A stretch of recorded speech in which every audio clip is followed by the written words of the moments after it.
Reçois de moi le parfum qui t'est dû, la beauté de... Shalom, chers frères et sœurs. Je vous salue encore au nom de Jésus-Christ, le Seigneur et Sauveur.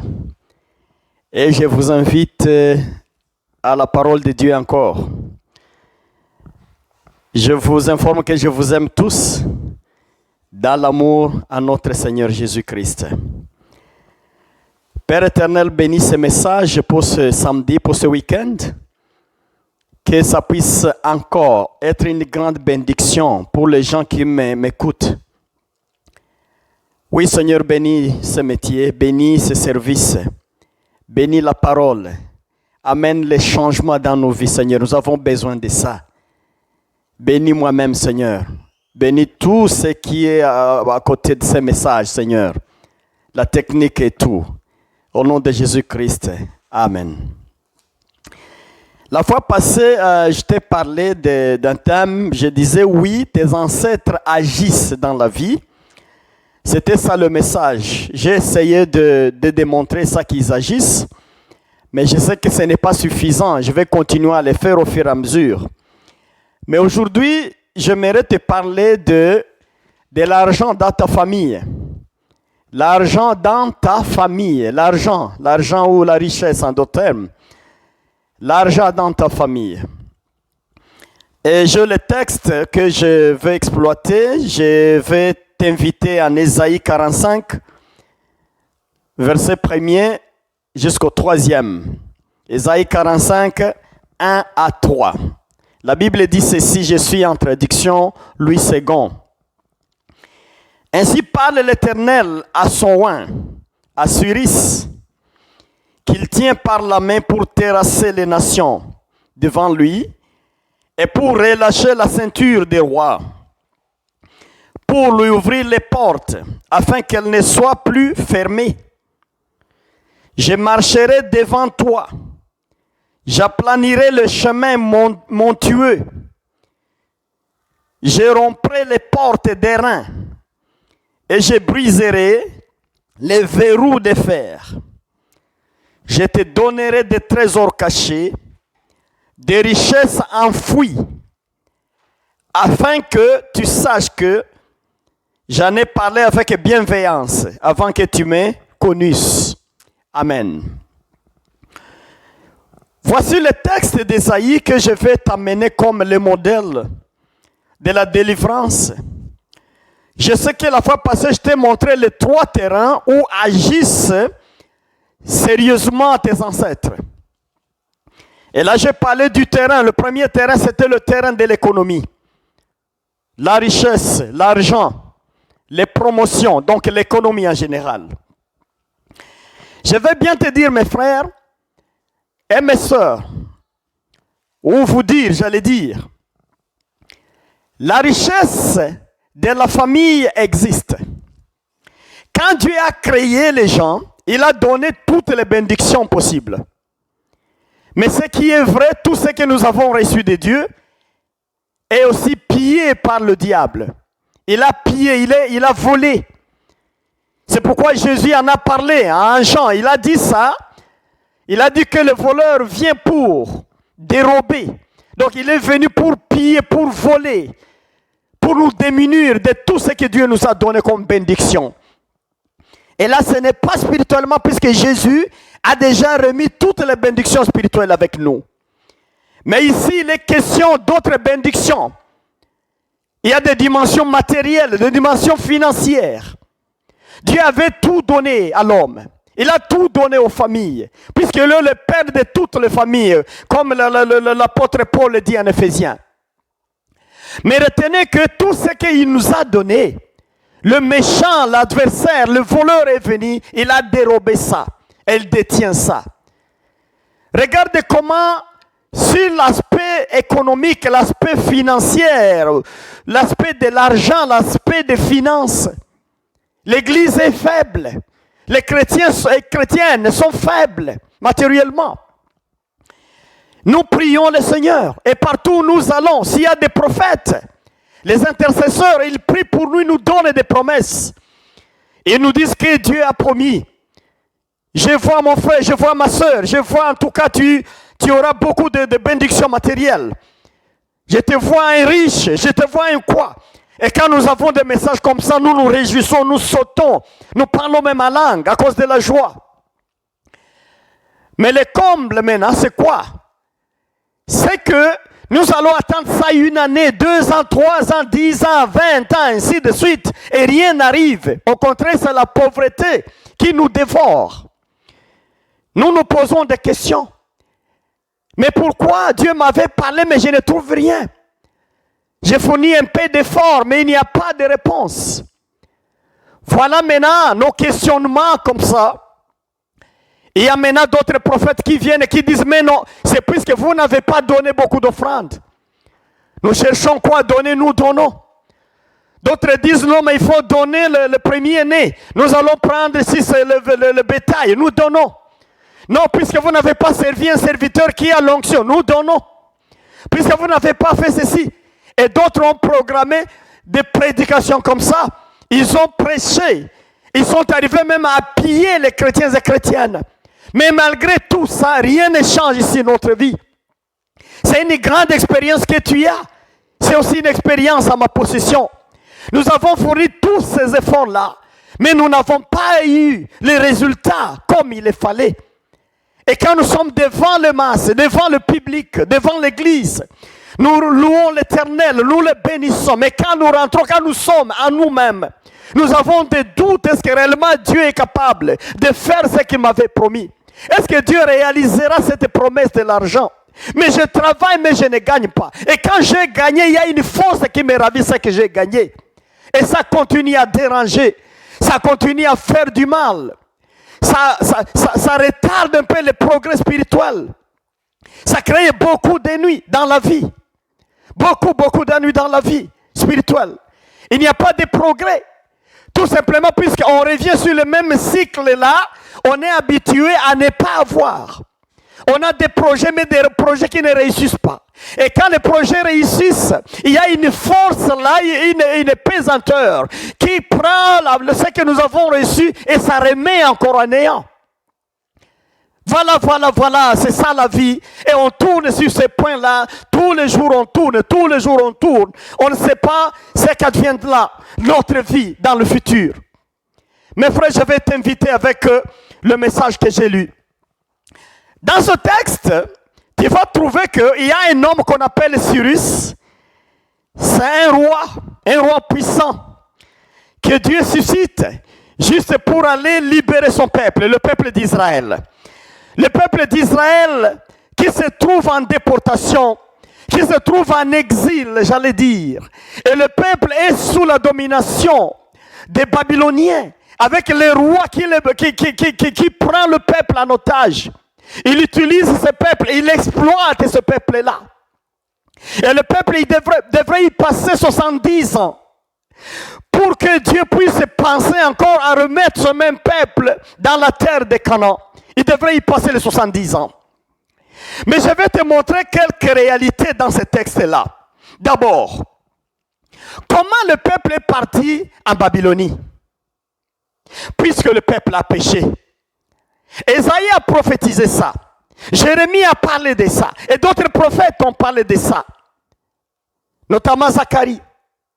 Ils ont dit, comme Israël, tu continues, tu fais toujours le coup dur, le coup difficile devant Dieu.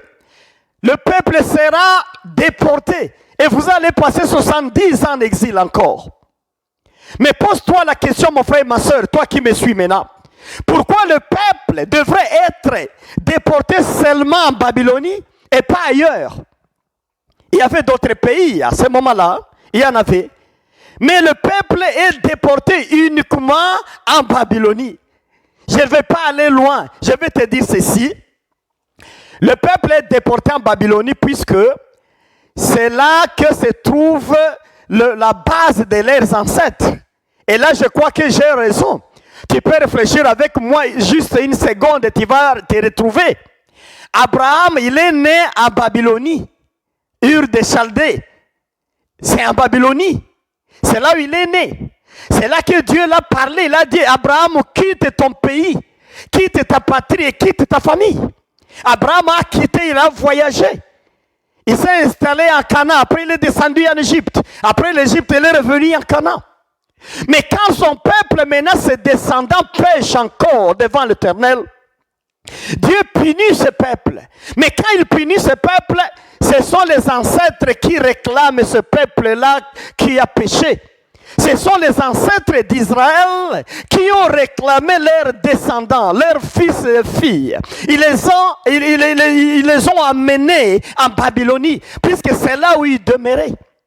C'est comme ça que dans nos vies, chaque fois que nous péchons, c'est la vie ancestrale encore qui s'installe.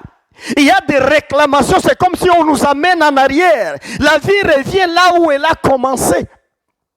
Comme le siège ou la source d'Israël, c'est en Babylonie, c'est là que se trouvent ses ancêtres, c'est là qu'ils ont été déportés.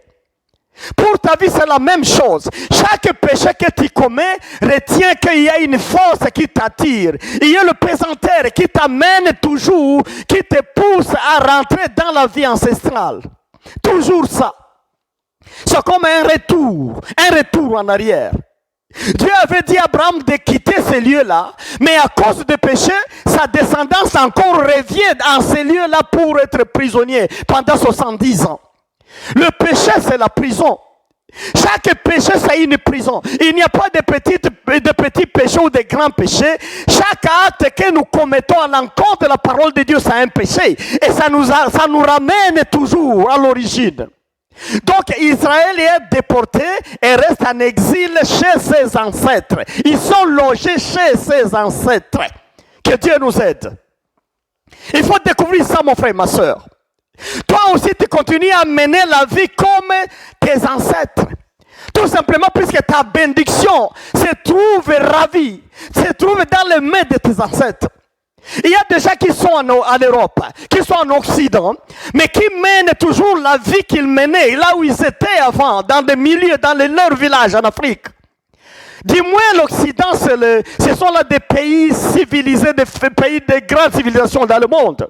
Mais vous voyez des gens ici qui mènent la même vie. Tout simplement, la même vie des villages, là où ils étaient, je ne sais pas dans quel pays en Afrique.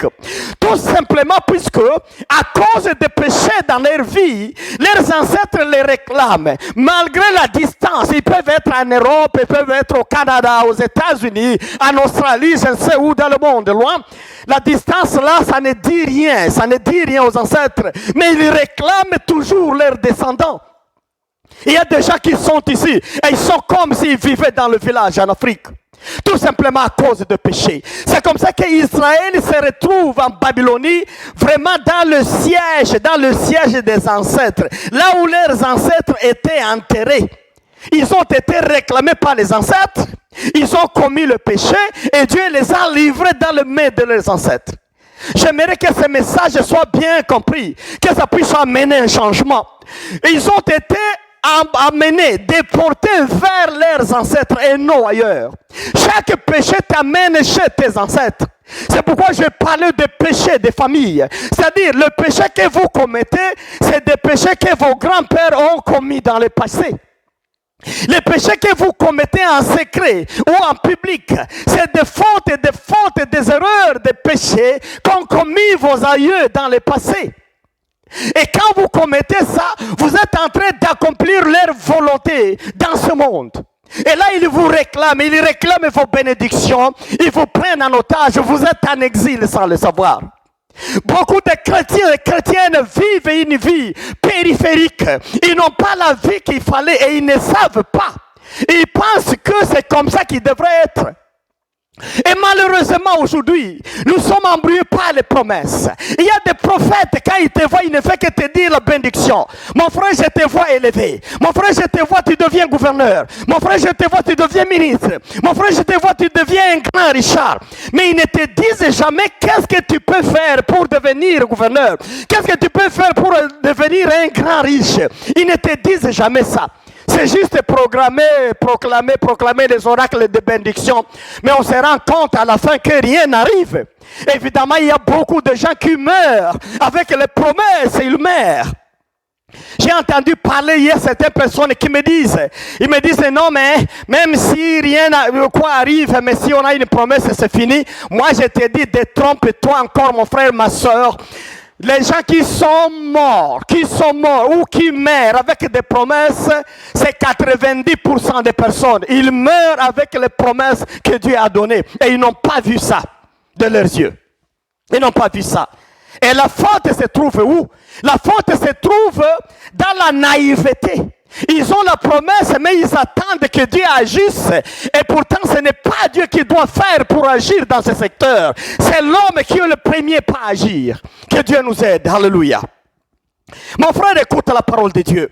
Maintenant, le peuple se trouve dans les mains du roi de Babylonie. Il est là, en train de régner, en train d'écraser, en train de rendre esclave, en train de diriger ou de dominer. Peut-être c'est ça le terme. Le roi de Babylonie continue à dominer sur le peuple de Dieu.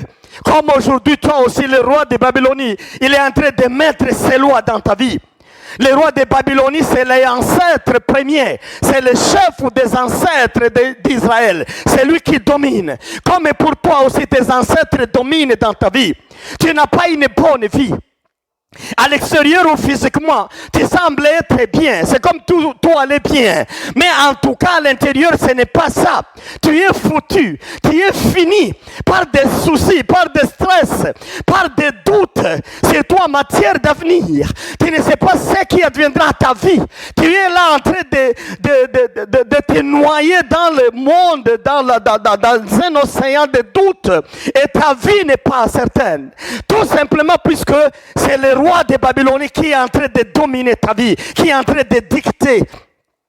J'ai donné beaucoup d'exemples la fois passée où quelqu'un, n'est-ce pas, il a un cadeau aujourd'hui de $500, quelqu'un donne $500, mais le soir, une maladie éclate dans la maison, où il doit amener sa femme, il doit amener son mari ou son enfant à l'hôpital, et là, les factures vont arriver jusqu'à 480. On lui laisse seulement $20 parmi les 500 là. C'est ça la vie que tu connais. Et ils ne font pas faire semblant. Il y a des gens qui disent non, c'est pas vrai. Et pourtant, il est en train de subir ce sort-là. Oh, que Dieu nous aide, que le Seigneur nous bénisse. Mais il y a une sœur qui m'a dit, qui est franche, qui m'a dit, écoute, homme de Dieu, nous vivons cette vie-là que tu prêches. Mais malheureusement, nous sommes négligents. Nous voyons ça et nous laissons passer. Et pourtant, il nous dit la vérité. Chacun de nous passe dans ces circonstances, dans ce style de vie-là. C'est là que nous sommes. Nous sommes en train de subir une domination. Il y a une main forte sur nos vies. Mais nous ne savons pas que faire. Nous prions, mais il n'y a pas de changement. Mais évidemment, si on ne connaît pas la vérité, il n'y aura pas de changement. C'est seulement la vérité qui amène le changement. Et la vérité, c'est Jésus-Christ. Comme je t'ai encore annoncé la fois passée. Gloire à Dieu. Maintenant, le peuple en domination est là. Écoute maintenant, ils ont fait les 70 ans. C'est le temps de Dieu pour agir, pour les sauver. Écoute-moi encore, je reviens dans la prédication, disons dans la lecture de la parole. Dieu va dire à son roi Cyrus, il dit ceci, qu'il tient par la main pour terrasser. Dieu va parler à Cyrus, mais le même Dieu tient Cyrus par la main. C'est la main de qui? C'est la main de Cyrus, mais une main tenue par Dieu. Donc la main ne pourra pas fléchir, la main ne pourra pas échouer, ne pourra pas baisser, puisque la main est tenue par Dieu. Mais ce n'est pas la main de Dieu, mais plutôt la main de Cyrus qui va agir. Écoute ce message. Ce n'est pas la main de Dieu, mais c'est ta main, mon frère, c'est ta main, ma soeur, qui va agir. Maintenant, Dieu va te tenir la main. Dieu veut rendre l'homme responsable de son changement à partir du pouvoir qu'il a reçu de Jésus-Christ. C'est pas la main de Cyrus, mais une main tenue par Dieu. Alléluia. Écoute maintenant comment Dieu programme ces choses-là. Il dit, je vais te tenir par la main pour terrasser les nations devant toi et pour relâcher la ceinture des rois. Relâcher la ceinture des rois. Pour lui ouvrir les portes. Donc la ceinture des rois, c'est quoi? C'est les rois au pluriel ici avec la traduction Louis II. Ce sont là les divinités, les petits dieux là, les autorités de ta famille, les puissances là. Ah, c'est ça. Mais Dieu dit qu'il va relâcher les ceintures. C'est-à-dire ils ont fermé, ils ont fait beaucoup de ceintures de manière que des barrières, un fil barbelé peut-être, un fil d'autres qualités dures pour que la pénétration ne puisse pas être facile. Mais Dieu dit qu'il va relâcher la ceinture des rois. C'est la main de Cyrus qui va relâcher pour lui ouvrir la porte, afin qu'elle ne soit plus fermée. C'est-à-dire quand il va ouvrir la porte, ça sera une fois pour toutes, les portes ne seront plus fermées. Alléluia. Les chemins m'ont tué. Je romprai les portes d'airain. Ici, je lisais un peu les commentaires, j'ai trouvé que dans toutes les villes pendant l'Antiquité, là, ils mettaient la porte en bois, mais en bois dur, en bois solide, là. Mais, seulement Babylonie, ici, ils avaient des portails en airain. Donc, en bronze, c'était dur. C'est du fer, s'il faut dire.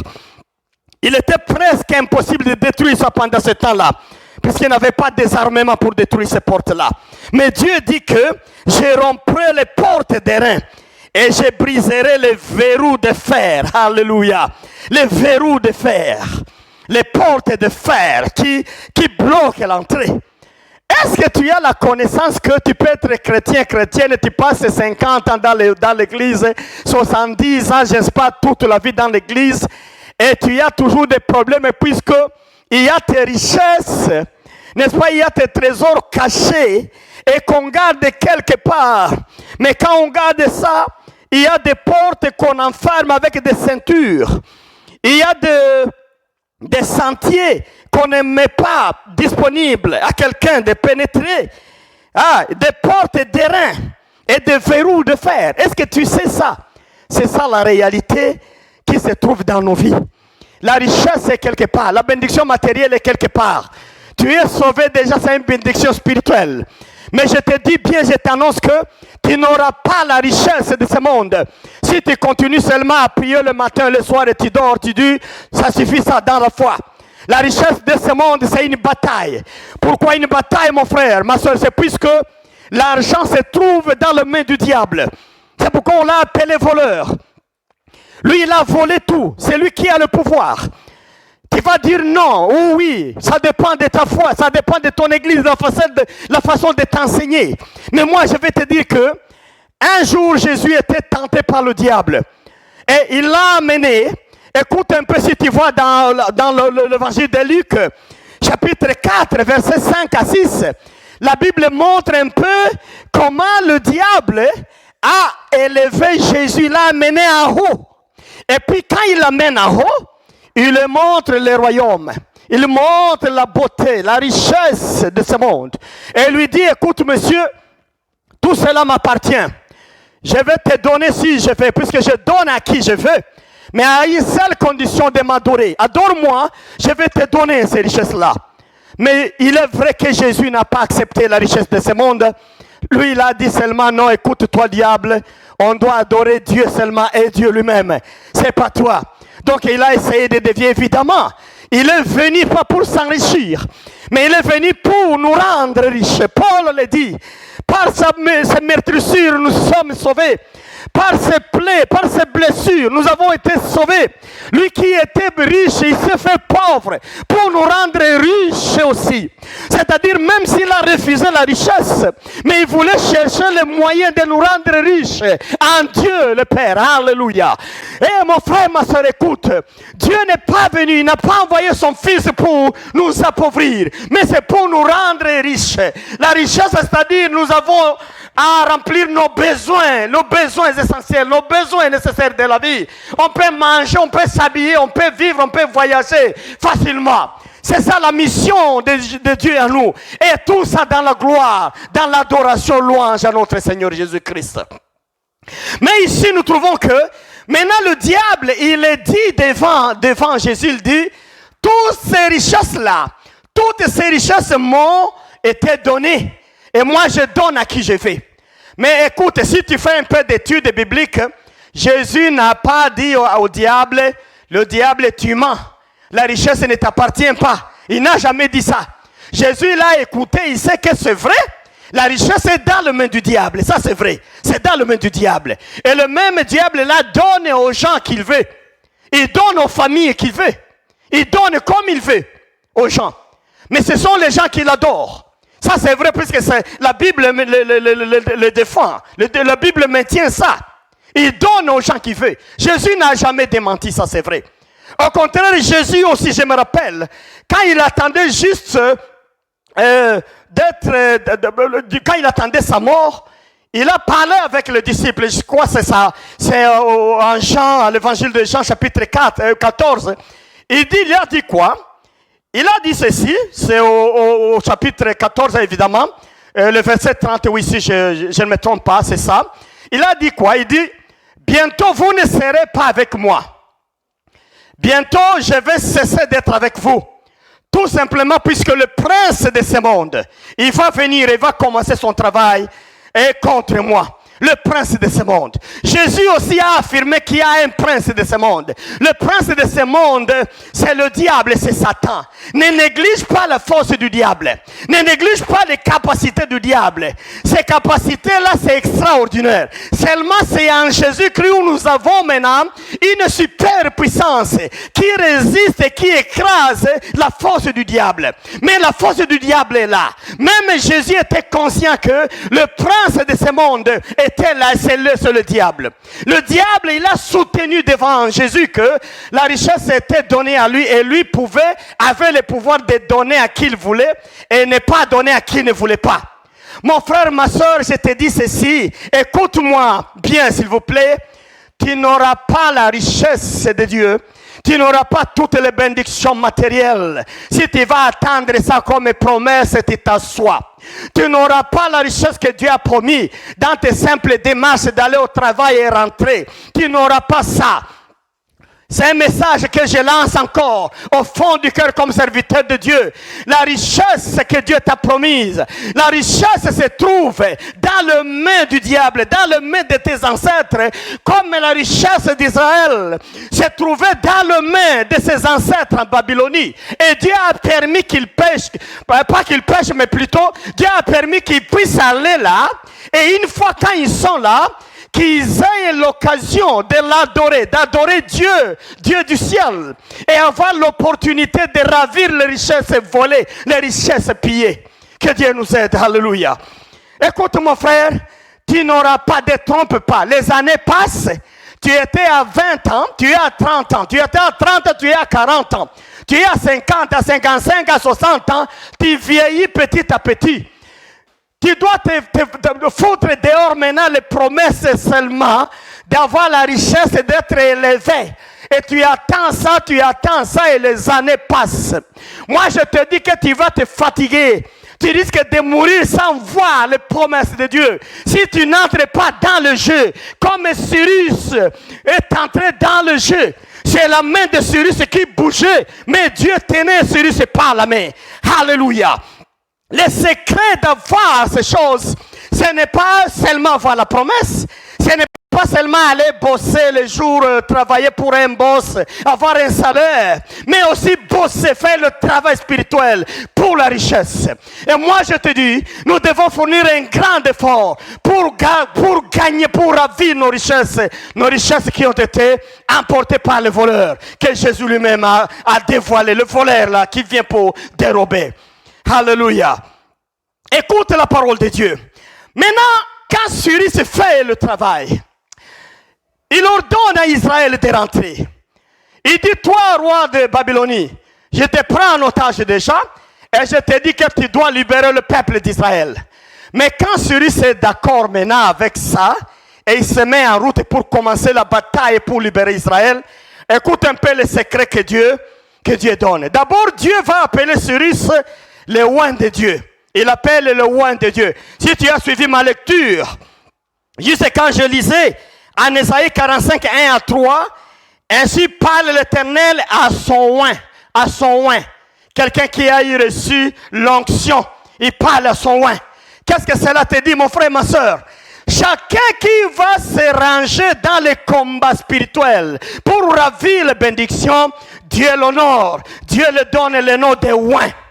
Or, à ce moment-ci, à ce moment-là dans la Bible, on appelait un oint de Dieu, seulement le roi d'Israël était appelé oint de Dieu. C'est la première fois que quelqu'un qui n'est pas juif, qui n'est pas hébreu, qui n'est pas du peuple israélite, est appelé oint de Dieu par Dieu lui-même. Tout simplement pourquoi? Puisque Cyrus accepte la mission noble d'aller libérer les richesses. Alléluia. Chaque fois que tu te mets dans le travail de libérer les âmes, de libérer les richesses, de les prendre et de les remettre, Dieu va t'honorer, il va aussi t'appeler oint. Ne t'en fais pas, Dieu va t'appeler oint ou ointe si tu es une femme. Oint un homme, ointe une femme. Mon oint. Et si parle l'Éternel à son oint. Alléluia. Si Dieu peut m'appeler oint, David mon oint. S'il peut dire Jacques mon oint. Il peut dire Daniel mon oint. Il peut appeler Claude mon oint. Il peut appeler Fanny mon oint. Ainsi de suite mon oint. Dieu a besoin de nous appeler le oint. Si nous nous mettons dans la mission d'aller libérer ce qui a été caché, ce qui a été volé. Que Dieu nous aide, que Dieu nous bénisse. Mais moi je suis le premier. Je me suis engagé dans les combats. Ça fait maintenant des dizaines d'années où je suis dans le domaine des combats spirituels. Et je vais bien te dire, mes frères et mes sœurs, j'ai ravi beaucoup de choses. Je suis témoin moi-même de cette évidence. Je suis témoin de ce que j'ai vu. Si on ravit, on trouve beaucoup de secrets. Si on ravit, on monte les escaliers. Alléluia. Je vais t'amener, je vais t'inviter à t'intégrer dans les combats pour ravir les choses cachées, les choses que détient le méchant, les choses que détiennent tes ancêtres. Tu peux me poser la question, les ancêtres, ils ont quelle relation maintenant avec le diable?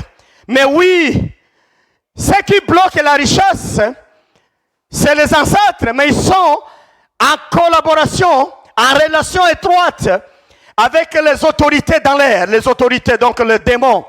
Si tu lis en Éphésiens chapitre 6, n'est-ce pas, le combat spirituel, tu verras comment Paul essaie un peu de démontrer qu'il y a des puissances, il y a des autorités, des princes de l'air, ils sont là. Hein? Ça c'est Ésaïe chapitre, c'est plutôt Éphésiens chapitre 6. Et verset 9 suivant, tu verras qu'il y a des puissances et des principautés qui sont dans l'air. Cela veut dire seulement, quand le diable a été jeté sur la terre, il n'était pas venu seul. Il est tombé avec beaucoup d'anges qui étaient fidèles à lui. D'ailleurs, certains chercheurs pensent que, en lisant la Bible, ils pensent qu'il est venu avec un quart ou un tiers, un quart je crois, d'anges célestes. Il est tombé avec. Donc il a beaucoup d'anges, vraiment d'anges originaux, qu'il est tombé avec. Ceux qui sont venus avec Satan, ils ne sont pas sur la terre, comme les gens le pensent. Ils ne sont pas dans le séjour des morts, comme les gens le pensent, non. Ils sont dans l'air. Et malheureusement, les bénédictions, chaque bénédiction passe par là où ils sont. Tu peux te rappeler comment Daniel priait Dieu, et comment Dieu avait envoyé l'ange avec la réponse. Mais le même prince là, des Perses, c'est juste le nom que Dieu donne à ces démons-là, ces autorités démoniaques qui sont là. Ils ont arrêté l'ange qui a amené la réponse.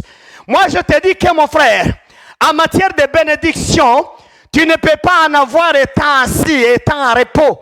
Il y a des puissances dans l'air là qui bloquent tout ce qui vient du ciel.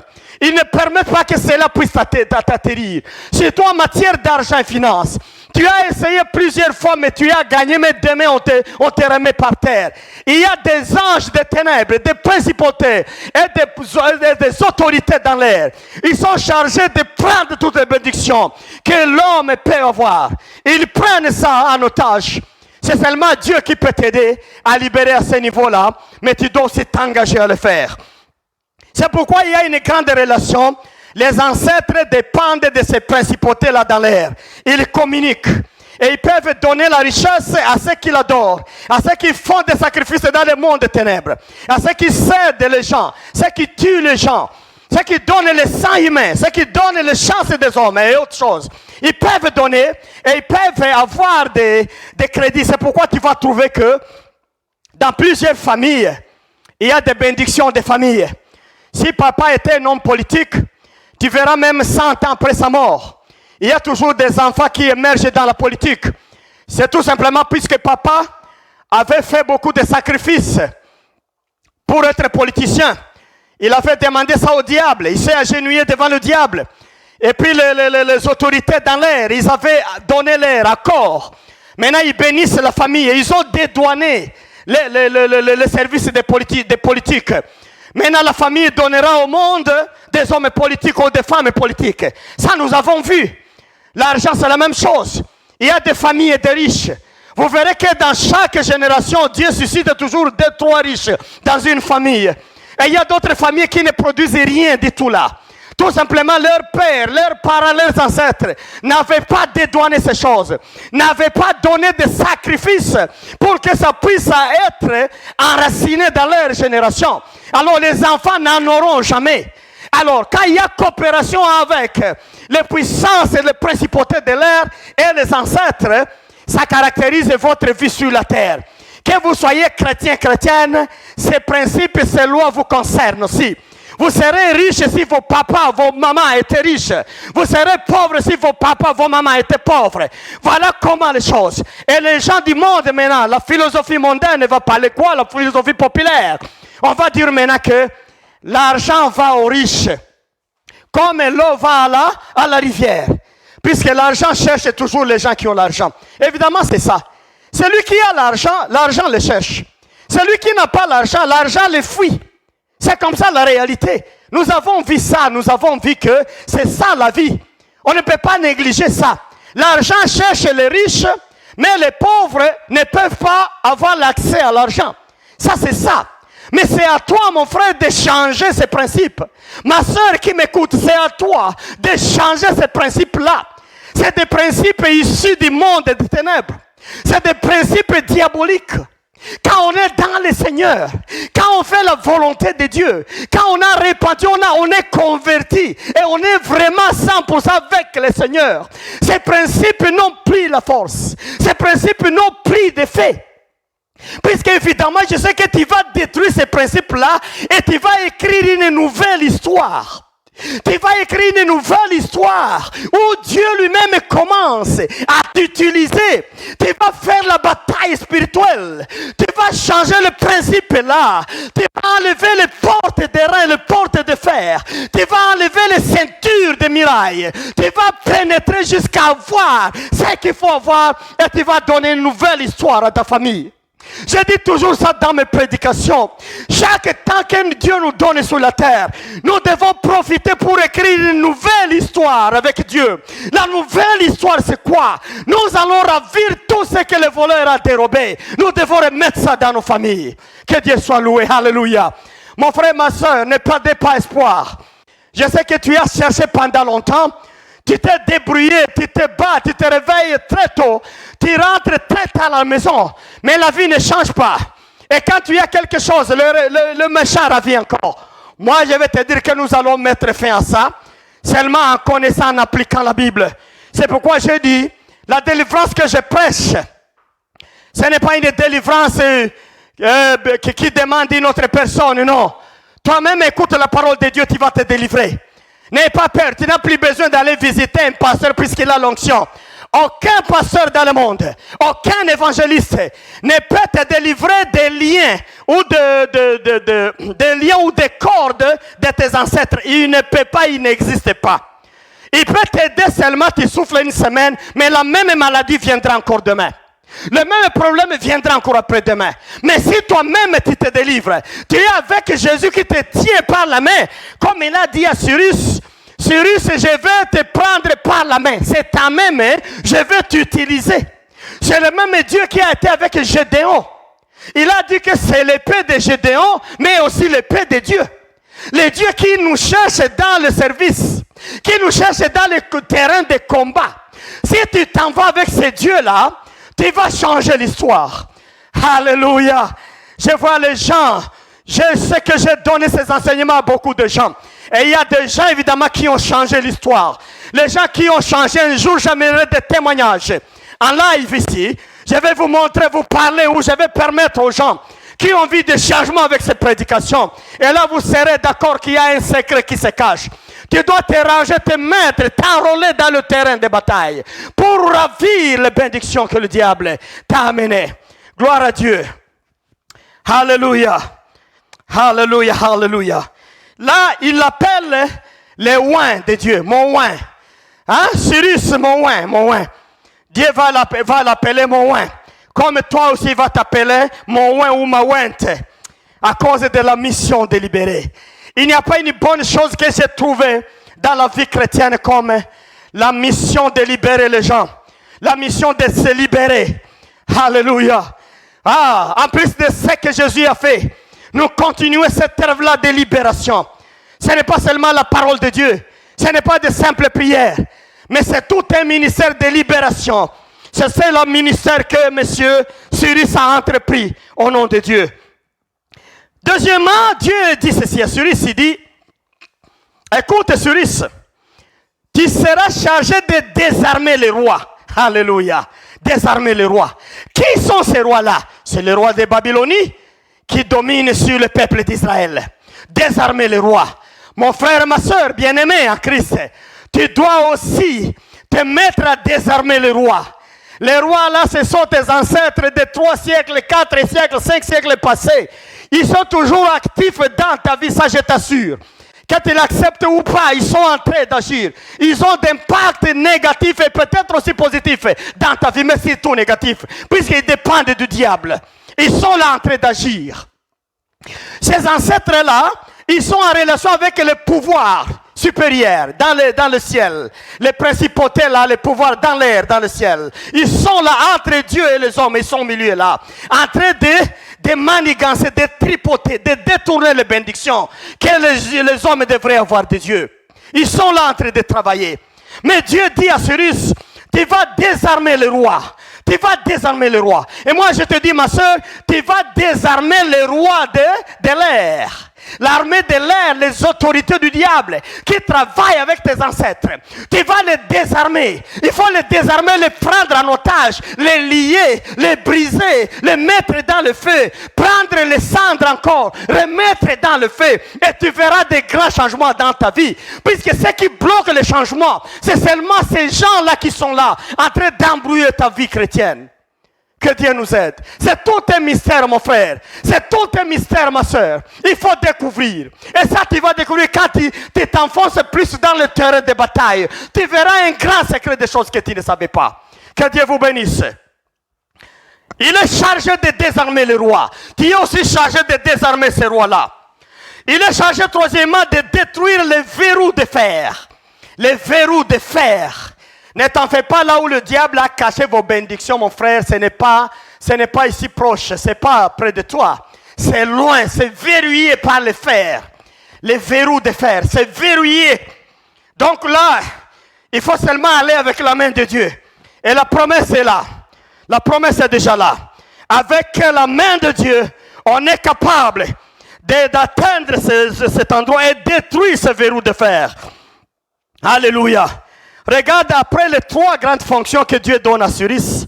Dieu dit maintenant que ceci. Écoute Cyrus, je vais te montrer le trésor caché. Je te donnerai le trésor caché. Alléluia, alléluia. Je te donnerai le trésor caché. Le trésor caché, je te donnerai le trésor caché. D'autres traditions parlent de trésor enfoui. Mais je sais que le mot hébreu qui est là, ce n'est pas le trésor caché seulement. En hébreu, on parle de trésor caché dans les ténèbres. Dans le ténèbre.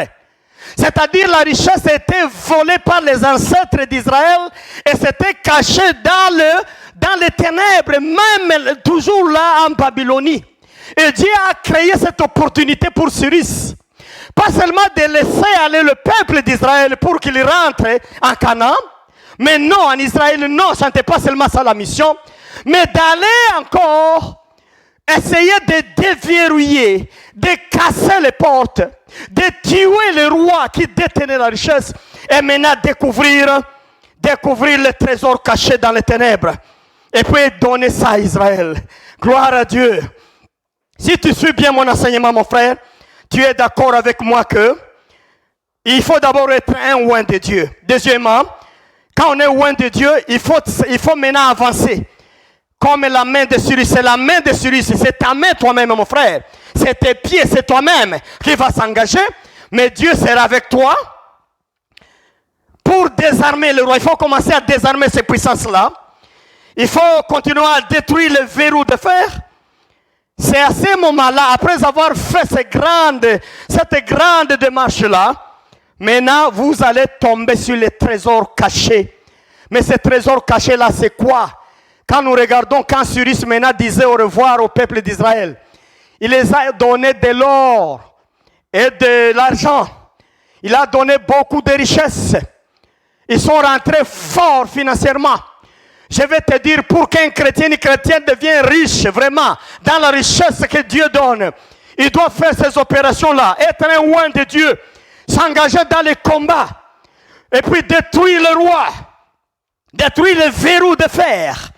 C'est à ce moment-là qu'on tombe maintenant sur le trésor.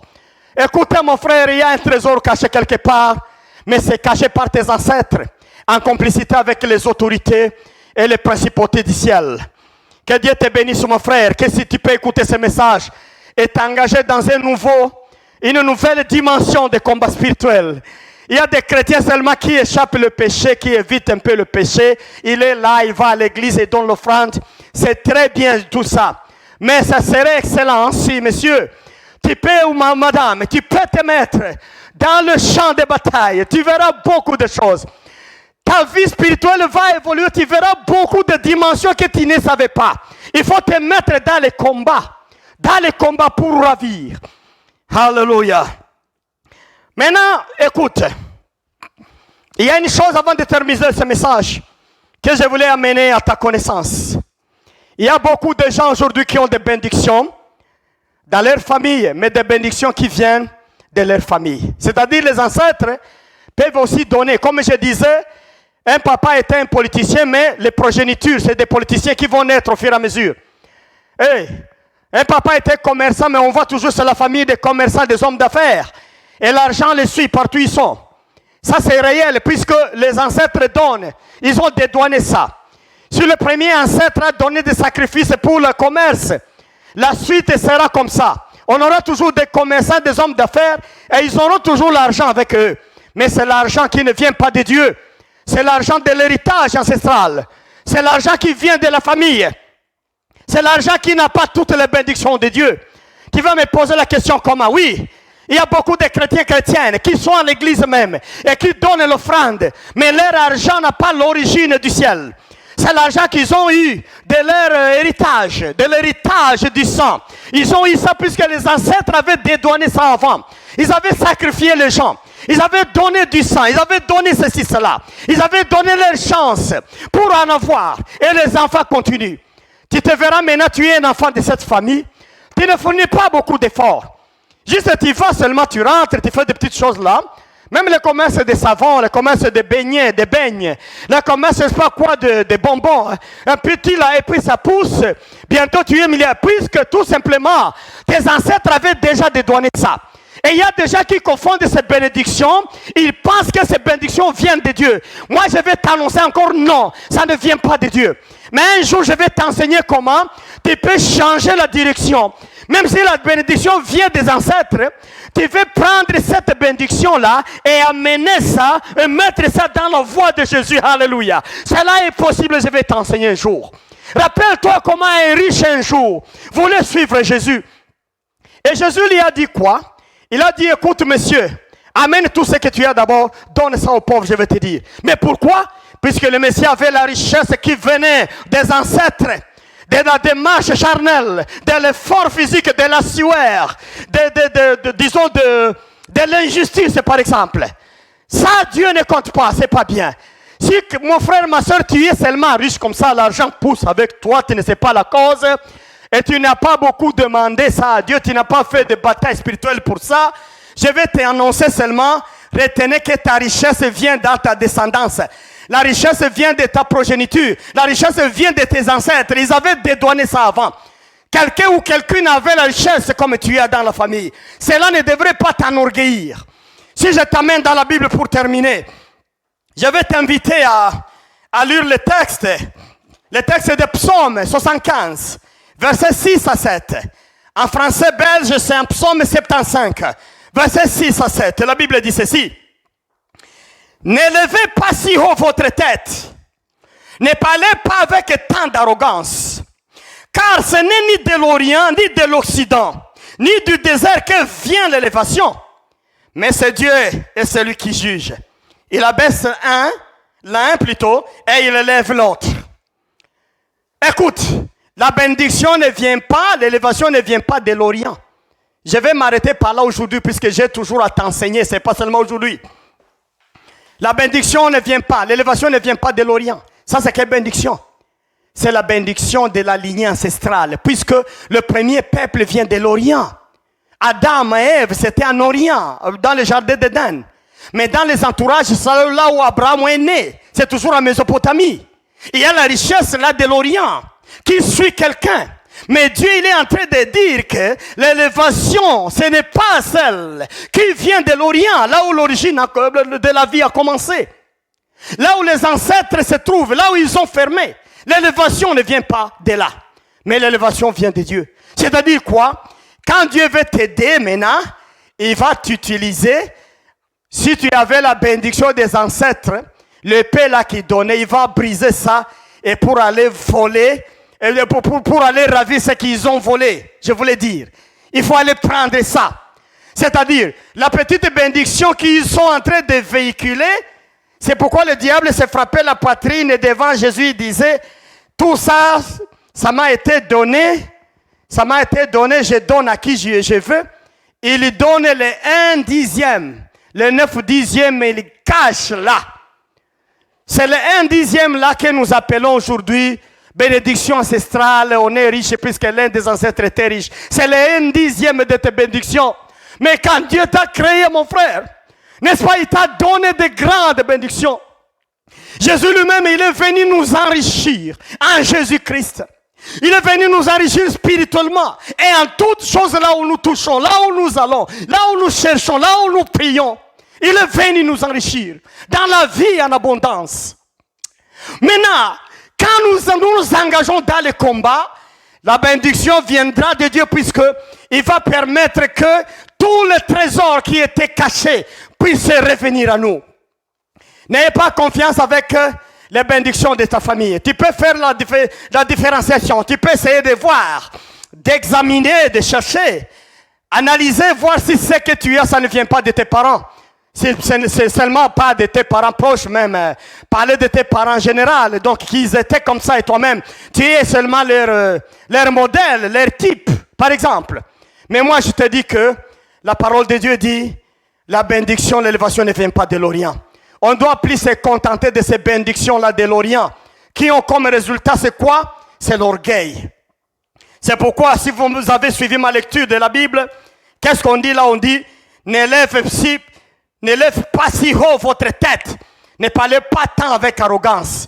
Les gens qui ont reçu le 1/10 là, que le diable a donné, de ce qu'il a volé, ces gens-là, ils ont l'orgueil. Les résultats des richesses qui viennent des ancêtres, les résultats des promotions qui viennent des ancêtres, de l'histoire de la famille, ça crée l'orgueil. Nous voyons beaucoup de riches aujourd'hui, beaucoup d'hommes forts, d'hommes d'affaires, très orgueilleux. Ils écrasent tout ce qu'ils trouvent dans leur passage. Ils se moquent des pauvres. Ils pensent qu'ils sont au-dessus de tout, même au-dessus de Dieu. Ils pensent qu'ils peuvent acheter même Dieu. Mais Dieu n'est pas d'accord avec ça. C'est pourquoi le 9/10 là, il engage maintenant son église. Il engage les chrétiens et chrétiennes. Puisque c'est la bénédiction de l'église. Nous devons aller ravir tout ça. Et faire taire les gens qui ont des bénédictions de famille. La bénédiction du ciel, ça descend avec l'humilité. Ça descend avec une grande conversion. Une grande dépendance à Dieu, le Sauveur et le Seigneur Jésus-Christ. Alléluia. Je vais bien te dire, mon frère, la bénédiction ancestrale existe. La bénédiction de ta famille existe bien. Et beaucoup de gens sont en train de rouler avec les petites bénédictions de la famille. Mais le plan de Dieu est que nous puissions être élevés par le plan de Dieu. Mais dans le plan de Dieu maintenant, nous devons descendre dans le terrain de bataille. Pour pour conclure ça, tu as la bataille avec tes ancêtres. Les démons de pauvreté de tes ancêtres. Et tes trésors cachés en l'air. Là où se trouvent les principautés et les autorités du diable. C'est là qu'il faut battre. C'est là qu'il faut battre. Quand tu commences ce combat-là, c'est un combat sérieux. Qui peut aller même à 6 mois. Tu es en train de détruire. Tu envoies des bombardiers là-bas. Au nom puissant de Jésus, des bombardiers. Tu envoies une grande puissance de Dieu. Tu envoies la force par le sang de Jésus. Par la parole de Dieu. Par le feu. Par la foi que tu as. Tu dois gagner. Oh, alléluia. Et tu vas arriver au point où Dieu va te montrer maintenant les trésors cachés. Mais regarde un peu Israël. Quand ils étaient en Babylonie, c'est là où je termine mon message. Tout de suite. Israël était là. Mais ce qui est vrai, ils étaient en train d'adorer Dieu. Et ils ont d'ailleurs adoré fidèlement plus que ce qu'ils faisaient quand ils étaient en Canaan.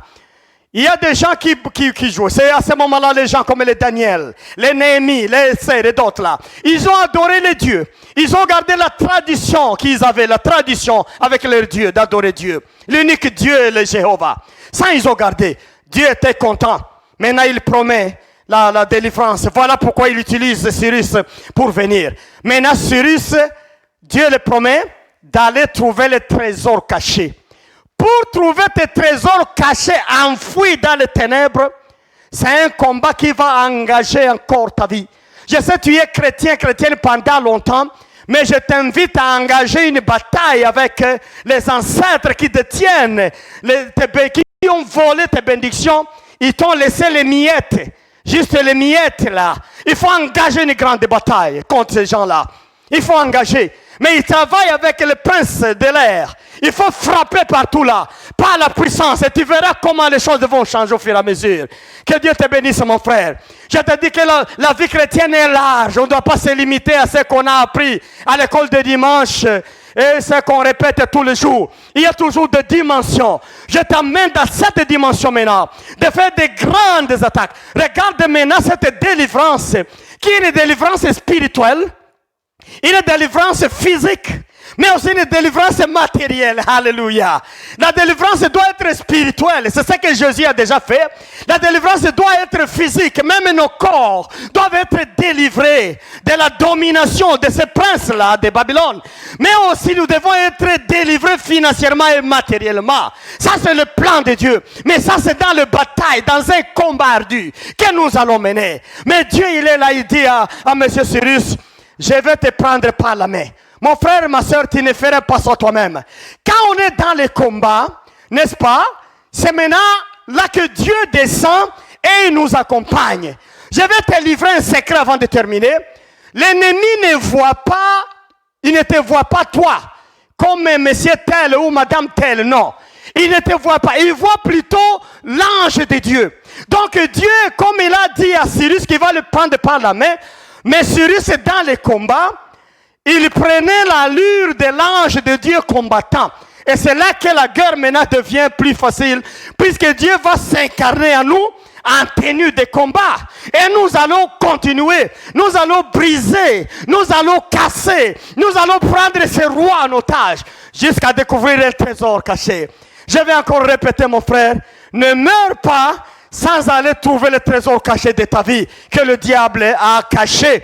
Il t'a donné le 1 dixième. Et le 9, il garde ça. Il est en train de donner à d'autres personnes. C'est ta richesse, c'est ta bénédiction. Nous devons ravir. Nous n'allons pas quitter ce monde avant de ravir tout ce que Dieu a donné. Tout ce qu'il a remis à Jésus quand il nous a sauvés. Tout ça, nous devons prendre avec nous. C'est la délivrance spirituelle. La délivrance physique. La délivrance aussi matérielle. Où nous sommes le temple de Dieu. Avec toutes les bénédictions de Dieu. Nous allons vivre une bonne vie en train de louer le Seigneur et de l'attendre paisiblement jusqu'à ce qu'il va venir nous prendre. Et si nous allons mourir dans la gloire, puisqu'il viendra nous prendre avec ses anges. Nous allons vivre avec lui. Que Dieu te bénisse, mon frère. Que ce message t'aide encore. Tu trouves que nous commençons maintenant à descendre petit à petit dans les combats. Je te montre déjà les princes de l'air dans le monde des ténèbres, en collaboration avec tes ancêtres. C'est là où il y a le secret de la richesse dans ce monde. Si tu commences à frapper les deux piliers là, tu as engagé déjà le combat. Et je te dis que tu es vainqueur, tu es victorieux. Oui, Seigneur Jésus, bénis ce message encore. Je sais que tu m'as donné cette tâche difficile de prêcher ce domaine de délivrance. Dans le domaine invisible même. Beaucoup de gens ne croient pas à ça. Et pourtant, une grande réalité. Mais amène mon frère et ma soeur à avoir la soif de pénétrer et de découvrir, comme la plupart ils ont découvert. Ils sont en train même de devenir des maîtres, des enseignants de ça. Puisqu'ils découvrent des grands secrets. Et ils arrivent même au trésor caché. Nous allons toucher le trésor caché qui était caché dans les ténèbres, dans le noir. Seigneur, à l'aide de toi, Seigneur, puisque tu nous tiens par la main, nous allons prendre le trésor. Et nos vies auront des changements et des grands impacts dans ce monde. Bénis ta parole, Seigneur. Bénis tous ces gens qui s'engagent au nom puissant de Jésus-Christ. Amen. Amen. Bon week-end. Shalom, shalom.